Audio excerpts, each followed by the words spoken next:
आदरणीय मुख्यमंत्री देवेंद्र फडणवीस साहेबांचा जो अतिशय जिव्हाळ्याचा जो विषय आहे, म्हणजे महाराष्ट्रामध्ये जलवाहतूक सुरू करायची, ही जेव्हा फडणवीस साहेबांकडे स्वतः 2014 ते 19 मध्ये बंदरे खाते होतं, तेव्हा त्यांनी काही प्रकल्पांना चालना दिलेली, संकल्पनाला सुरुवात केलेली.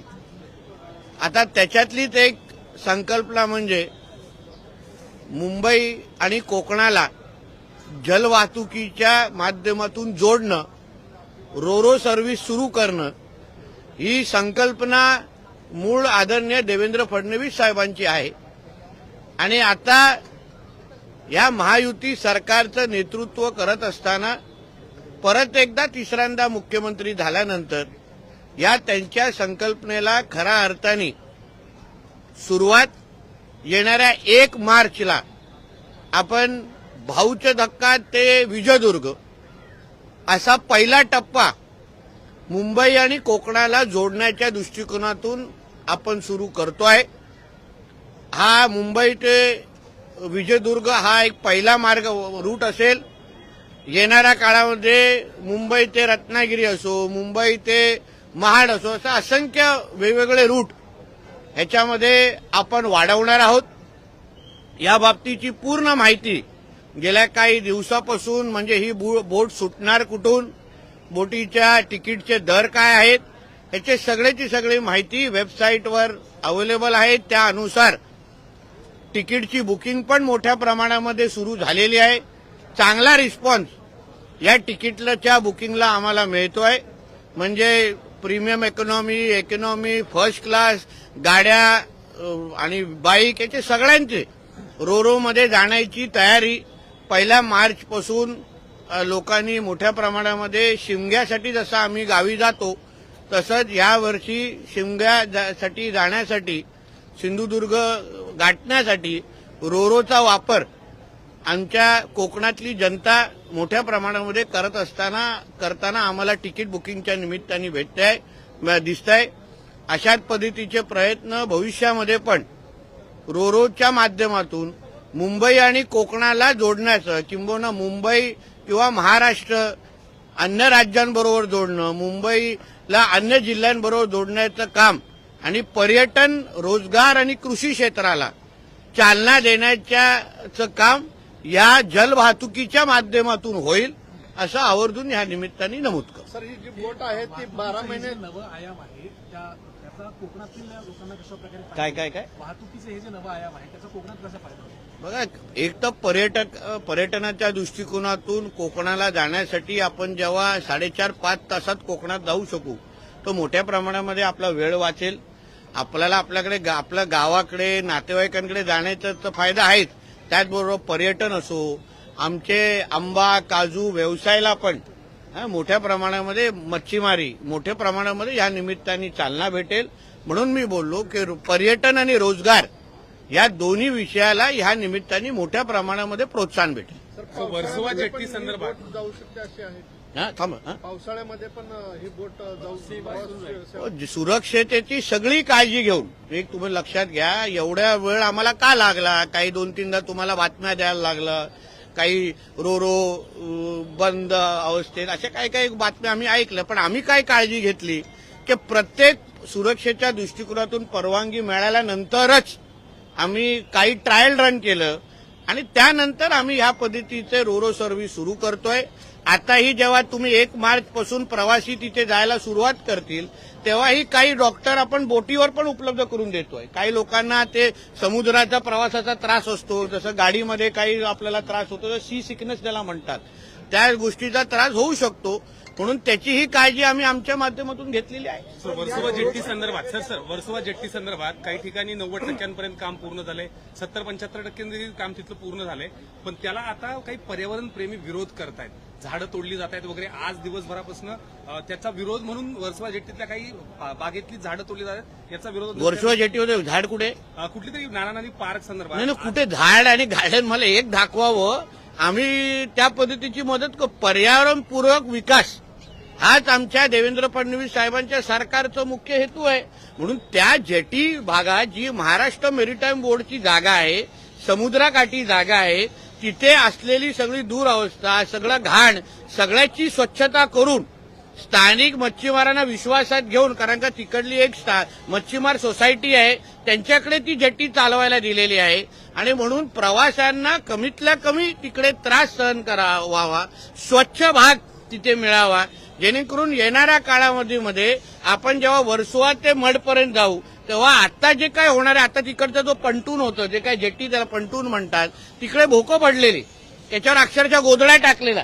आता उद्या तिथे कोण डुबलं असतं, कोण पडलं असतं, अपघात झाला असता, तर आमच्या नावाने तुम्ही लोकांनी फटाके फोडले असते. आहे की नाही? की नितेश राणेच्या खात्यावर बघा भोके पडली आहेत, ह्या पडली आहेत, त्या पडले. आता आम्ही काहीतरी चांगलं करायला जातो आणि 30-40 वर्षापासून त्याने काय हातच लावलेलं नाही. मी स्वतः जाऊन व्हिजिट केलं. मग तिकडच्या काही बोटीवर, प्रवासी बोटींवर परवानगी नसताना पण बाईक पण ठेवला गेलेला, त्याही आम्ही बंद केल्या. उद्या सुरक्षेच्या दृष्टिकोनातून आणि लोकांना प्रवासाच्यासाठी चांगले दर्जेदार जेटी आणि सुविधा मिळावी, हीच महाराष्ट्र मेरीटाईम बोर्डचा प्रयत्न आहे. आणि म्हणून त्या दृष्टिकोनातून आम्ही हे सगळे प्रयत्न करतोय. वर्षानुवर्ष 5 रुपये घेतले जातात लोकांकडून, त्याच्यातला 1 रुपया महाराष्ट्र मेरीटाईम बोर्ड आणि उर्वरित तो फिशरीचं जी संस्था आहे त्यांना. आता 5 रुपये आपण कोणी लोकांनी हल्ली बघितले आहेत का हे जरा मला सांगा. त्याचा कॉईन कसा दिसतो, नोट कसा दिसतो, पण आमच्याकडे 5 रुपयेच घेतले जातात. म्हणून चांगली सुविधा देऊन, अजून त्याचा चांगला तिकीटचा चार्ज वाढवून, दर्जेदार सुविधा देऊन आमच्या महाराष्ट्र मेरीटाईम बोर्डचं पण उत्पन्न वाढावं, या दृष्टिकोनातून आमचा हा प्रयत्न आहे. सर, यालाच घेऊन मुंबईमध्ये सेवा, रोरो सेवा आपण सुरू केलेली आहे. मुंबई नाही, मुंबई सिंधुदुर्ग. त्याचे दर आहेत ते कुठेतरी जास्त आहेत, म्हणजे रेल्वे आणि एसटी पेक्षा जास्त दर जास्त आहेत, त्यामुळे ते दर कमी करावे अशी मागणी आता होते. किती करायला पाहिजे? 10 रुपये, 5 रुपये? हा, आता तुम्ही बोट पाहिली आहे का? कुठलंही पब्लिक ट्रान्सपोर्ट, आता आम्ही जेव्हा लक्झरी गाड्या, आम्ही प्रायव्हेट लक्झरी गाड्या कोकणात पाठवतो तेव्हा 2000, 2500 देतो आपण. उडान ह्या म्हणून माझं म्हणणं आहे की लोकांच्या भावनांचा आदर करून आम्ही ही बोट सुरुवात करतोय. बघू टप्प्याटप्प्याने जशा सूचना येतील, शेवटी चालवणे आमची जबाबदारी आहे. कारण उद्या प्रश्न विचारणारे उद्या बंद पडल्यानंतर आमच्याच नावाने खडी फोडणार आहेत तुमच्यासारखे, की सुरू केलेला प्रकल्प बंद झाला, असं कसं झालं है ना. मग तेव्हा हे सगळं आठवणार नाही का साहेब तुम्ही फार तिकीट कमी लावलेलं, जास्त लावलेलं. तुमची जे दोन्ही बाजूनी वाजण्याचा जो प्रकार आहे ना, त्याचा आम्हाला चांगला अनुभव असल्यामुळे टप्प्याटप्प्याने बघू पुढे काय होतं. मुख्यमंत्री मत्स्य संपदा योजना नवीन आणत आहे, कशी ही योजना? थोडं थांबा. 6 तारखेच्या आदरणीय मुख्यमंत्री साहेबांचं अर्थसंकल्पाचं भाषण झाल्यानंतर त्याबद्दल मी उत्तर देईन. सर, मुंबईमध्ये क्रूज टर्मिनल्स, यॉट टर्मिनल्स हा विषय संपू मग तिथे झाल्या होत्या. मुंबईमध्ये क्रूज टर्मिनल्स, यॉट टर्मिनल्स पण बनवण्याच्या घोषणा झाल्या होत्या, मात्र त्या पुढे क्रूज टर्मिनल आहे ना, तू गेला नाहीस काय? का तू माझी चूक नाही, तुझी चूक आहे. ज्याला कुटुंबाला घेऊन जा जरा क्रूज टर्मिनलला. 24 तास बातम्या देण्यापेक्षा 1 तास जरा घरगुती द्या, जावा क्रूज टर्मिनलला. पण ते केंद्र सरकारचं आहे क्रूज. तुला नाही वेळ असेल तर मी तुला घेऊन जातो. घरातल्या मला तरी आशीर्वाद देतील तुझ्या. कुठे? गडकरी साहेबांनी पण केली. कुठे?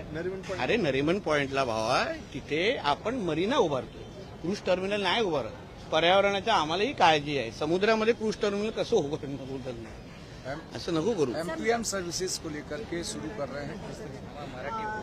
कडे आपण पाहतोय ड्रग्सच्या प्रकरणामध्ये नवी मुंबईतल्या एपीएमसी पोलीस स्टेशनच्या बाहेरच 2 तरुण काय नवी मुंबईमध्ये एपीएमसी पोलीस स्टेशनच्या बाहेर 2 तरुण पोलीस स्टेशनच्या बाहेरच ड्रग्ज सेवन करत असल्याचा व्हिडिओ समोर आलेला आहे. आणि तसंच नवी मुंबईमध्ये देखील डान्स बार अद्याप सुरू आहे. तुम्ही काल आदरणीय मुख्यमंत्री साहेबांचं भाषण ऐकलं नाही का?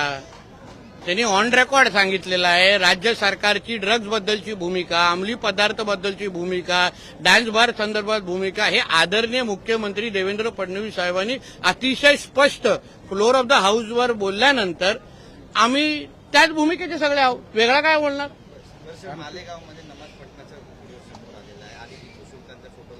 नाही, मुळामध्ये निवडणुकीच्या अगोदर हे अशा पार्ट्या किंवा असे हे जे लोक आहेत ना, जय मीम जय भीम बोलतात, बरोबर. आणि निवडणुकीच्या नंतर फक्त जय मीमच राहतं. आमच्या डॉक्टर बाबासाहेब आंबेडकरांना विसरतात. आमच्या संविधानाला कुठल्या संविधानाच्या कुठल्या पानावर नगरपालिकेमध्ये महापालिकेमध्ये नमाज पठण परवानगी आहे. हे डॉक्टर बाबासाहेब आंबेडकरांच्या लिहिलेल्या संविधानामध्ये कुठे परवानगी आहे ह्याचे जरा कागद दाखवा होते मला. तुम्ही तिथे विकास करण्यासाठी निवडून गेलेला आहेत की धर्म वाढवण्यासाठी निवडून गेलेला आहात? हे जिहाद नाही का? ह्याचाच विरोध आम्ही वारंवार करतोय ना. तुम्ही विकास करण्यासाठी अगर लोकप्रतिनिधी म्हणून लोकांनी तुम्हाला निवडलं असेल तर तुम्हाला नमाज पढण्यासाठी तुमच्या मस्जिदी आता बंद पडल्या आहेत का?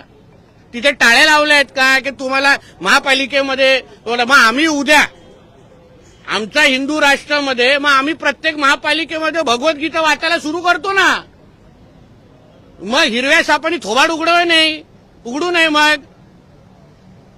मग तुम्ही केलं तर चालतं आणि आम्ही केल्यावर मग देखो ये हिंदू मुसलमान कर रे. मग आता काय झालंय म्हणजे ह्यांचे शुक्रवारी पण सिलेंडर वरती येणार आणि दर दिवस पण येणार. हे कुठे लिहिलेलं आहे?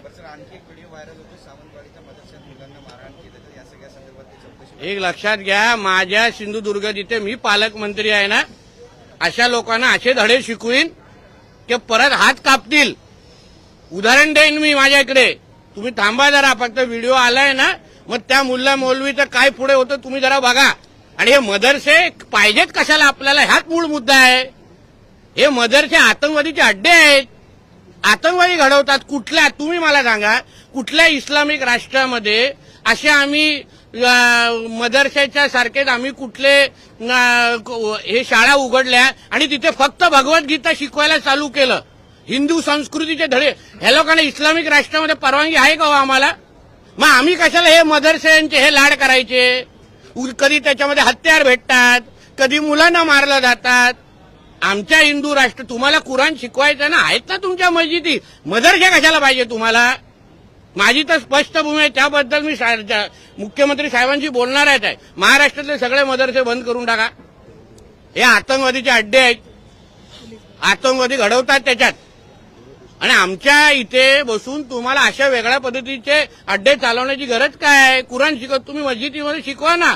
म्हणून त्यांना जो काय धडा शिकवायचा आहे ना त्या मुलं ज्यांनी लहान मुलांना हात लावलाय बघा पुढे हात थराथरा कसे कापतात. सध्या अनेक जिल्ह्यांमध्ये पोलीस भरती सुरू आहे आणि मैदानी चाचणी सुरू असताना अनेक उमेदवार बाद झालेले आहेत. कारण प्रशासनाने यावेळी उंचीचं कारण दाखवून हे उमेदवार बाद झालेले आहेत. त्यामुळे तुम्ही मला विचारून प्रश्न विचारता की काय? अनेक उमेदवारांनी त्याला विचारा.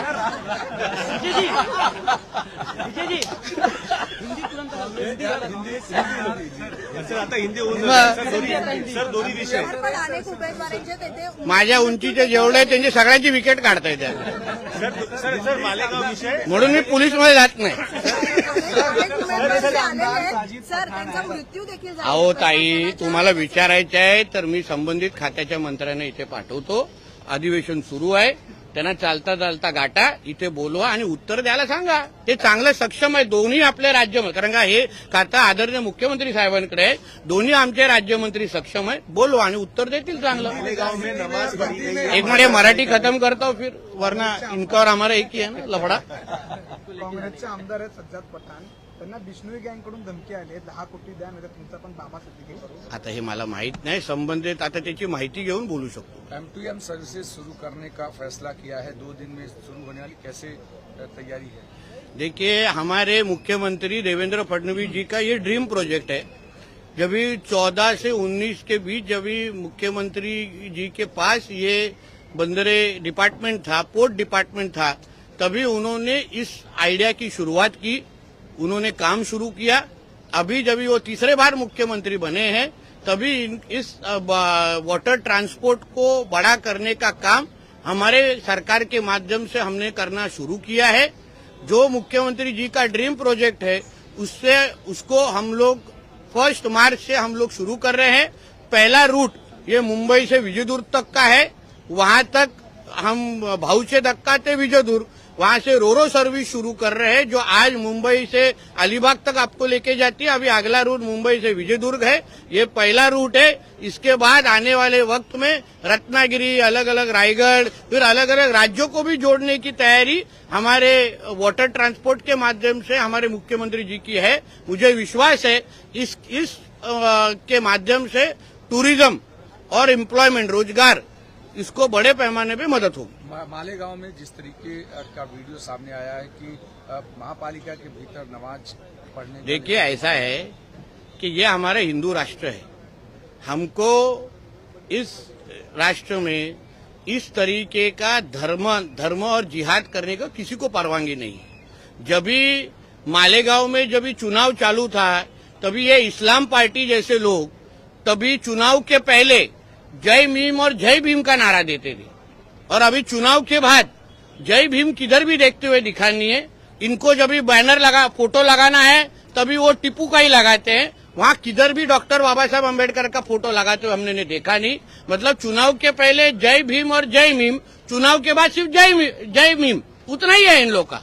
और ये सारे जो नाटक है ना, इन्होंने कोई इस्लाम राष्ट्र में जाके करना चाहिए। इनको डेवलपमेंट मालेगांव के डेवलपमेंट के लिए चुन के दिया है कि जिहाद करने के लिए चुन के दिया है। तो इस तरीके के बॉडी को जो चुन के, उनको बर्खास्त करने का क्यों मांग नहीं होना चाहिए?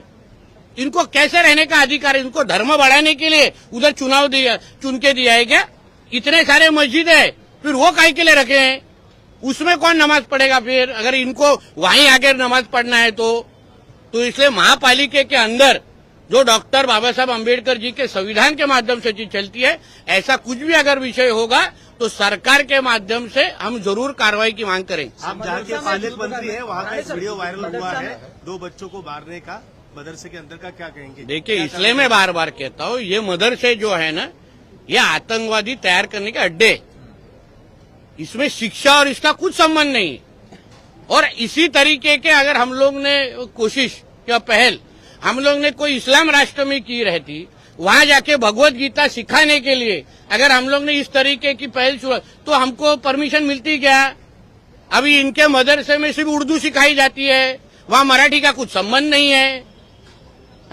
जापान के लोगों को का कौतुक करने वाले कभी मदरसा में मराठी सिखाओ ऐसा कभी बोलते हैं क्या? तो इन मदरसों के अंदर इस तरीके की अगर बच्चों को मारा जा रहा होगा तो इनको बंद करने से दूसरा पर्याय नहीं है। और मैं जिस जिधर का गार्डियन मिनिस्टर हूं, यहाँ तो आप देखिए आगे जाके क्या होता है। फ्राइडे को भी मदद नहीं होगी अगर ऐसा हाथ कोई भी हमारे कोई किसी के भी बच्चे हो, हमारे कोई भी बच्चों के ऊपर हाथ उठाने की अगर हिम्मत मैं जहाँ का पालक मंत्री वहाँ करेंगे ना, तो आगे आगे देखिए क्या होता है। क्या मदरसों को देश के भीतर जो एक ही तरीके की शिक्षा और इंटीग्रेटेड शिक्षा सिस्टम नहीं रखते हैं उन पर कार्रवाई करनी चाहिए?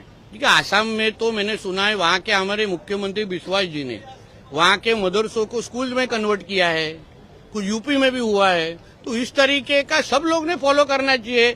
हमारे देश में रह के शरिया कानून मानना, हमारे देश में आके सिर्फ उर्दू सिखाना, इस तरीके का हिंदू राष्ट्र में किसी को भी परमिशन नहीं मिलना चाहिए। कोई इस्लाम राष्ट्र में ऐसी परमिशन मिलती नहीं है।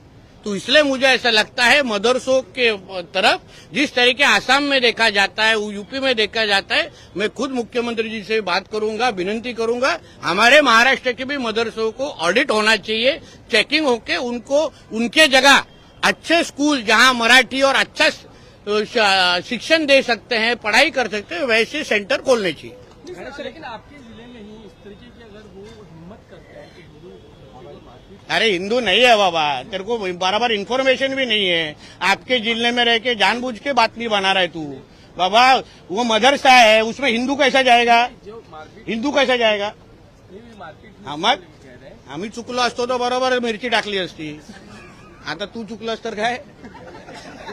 अरे नियम सगळ्यांना सेम असला पाहिजे, म्हणजे माहिती नाहीये बा। आक्रमक नाही, मी शब्दाने नाही कृतीतून दाखवणारा माणूस आहे।